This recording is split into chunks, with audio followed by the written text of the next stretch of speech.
All right, hello, boys and girls. We are going to read chapter 5 of Holes, and I am beginning on page 16. There were 6 large gray tents, and each one had a black letter on it: A, B, C, D, E, or F. The first 5 tents were for the campers. The counselors slept in F. Stanley was assigned to D tent. Mr. Pendanski was his counselor. My name is easy to remember, said Mr. Pendanski as he shook hands with Stanley just outside the tent. 3 easy words: pen, dance, key. Mr. Sir returned to the office. Mr. Pendanski was younger than Mr. Sir, and not nearly as scary looking. The top of his head was shaved so close it was almost bald, but his face was covered in a thick, curly black beard. His nose was so badly sunburned. Mr. Sir really isn't so bad, said Mr. Pendanski. He's just been in a bad mood. The person you've got to worry about is the warden. There's really only one rule at Camp Green Lake: don't upset the warden. Stanley nodded as if he understood. I want you to know, Stanley, that I respect you, Mr. Pendanski said. I understand you've made some bad mistakes in your life, otherwise you wouldn't be here. But everyone makes mistakes. You must have done some bad things, but that doesn't mean you're a bad kid. Stanley nodded. It seemed pointless to try to tell his counselor that he was innocent. He figured that everyone probably said that. He didn't want Mr. Pendanski to think he had a bad attitude. I'm going to help you turn your life around, said his counselor, but you're going to have to help too. Can I count on your help? Yes, sir, Stanley said. Mr. Pendanski said, good, and patted Stanley on the back. 2 boys, each carrying a shovel, were coming across the compound. Mr. Pendanski called to them, Rex!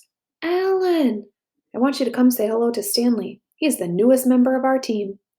The boys glanced wearily at Stanley. They were dripping with sweat, and their faces were so dirty that it took Stanley a moment to notice that one kid was white and the other kid was black. What happened to Barf Bag? Asked the one kid. Lewis is still in the hospital, said Mr. Pendanski. He won't be returning. He told the boys to come shake Stanley's hand and introduce themselves, like gentlemen. Hi, said one kid. That's Alan, said Mr. Pendanski. My name's not Alan, the boy said. It's Squid, and that's X-Ray. Hey, said X-Ray. He smiled and shook Stanley's hand. He wore glasses, but they were so dirty that Stanley wondered how he could see out of them. Mr. Pendanski told Alan to go to the rec hall and bring the other boys to meet Stanley. Then he led them inside the tent. There were 7 cots, each one less than 2 feet from the next one. Which one's Lewis's cot? Mr. Pendanski asked. Barf Bag slept here, said X-Ray, kicking at one of the beds. All right, Stanley, that'll be yours, said Mr. Pendanski. Stanley looked at the cot and nodded. He wasn't particularly thrilled about sleeping in the same cot that had been used by someone named Barf Bag. 7 crates were stacked into 2 piles at one side of the tent. The open end of the crates faced outward. Stanley put his backpack, change of clothes, and towel in what used to be Barf Bag's crate. It was the bottom of the stack that had 3 in it. Squid returned with 4 other boys. The first 3 were introduced by Mr. Pendanski as Jose, Theodore, and Ricky. They called themselves Magnet, Armpit, and Zigzag. They all have nicknames. However, I prefer to use the names their parents gave them, the names that society will recognize them by when they return to become useful and hardworking members. It ain't just some nickname, X-Ray told Mr. Pendanski. He tapped the rim of his glasses. I can see inside you. Man, you have a big heart. The last boy either didn't have a real name or else he didn't have a nickname. Both Mr. Pendanski and X-Ray called him Zero. You know why his name's Zero? Asked Mr. Pendanski. Because there's nothing inside his head. He smiled and playfully shook Zero's shoulders.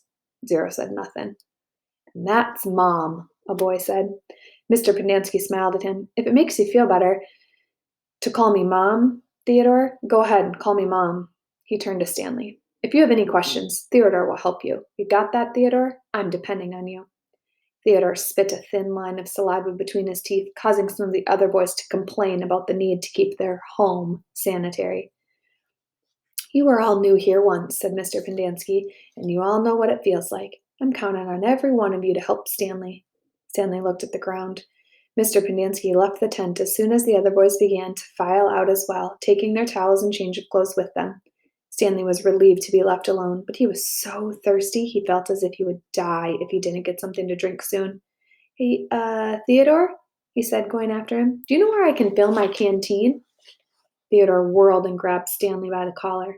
My name's not Theodore, he said. It's Armpit. He threw Stanley to the ground. Stanley stared up at him, terrified. There's a water spigot on the wall of the shower stall. Thanks, Armpit, said Stanley. As he watched the boy turn and walk away, he couldn't for the life of him figure out why anyone would want to be called Armpit. In a way, it made him feel a little better about having to sleep on a cot that had been used by somebody named Barfbag. Maybe it was a term of respect?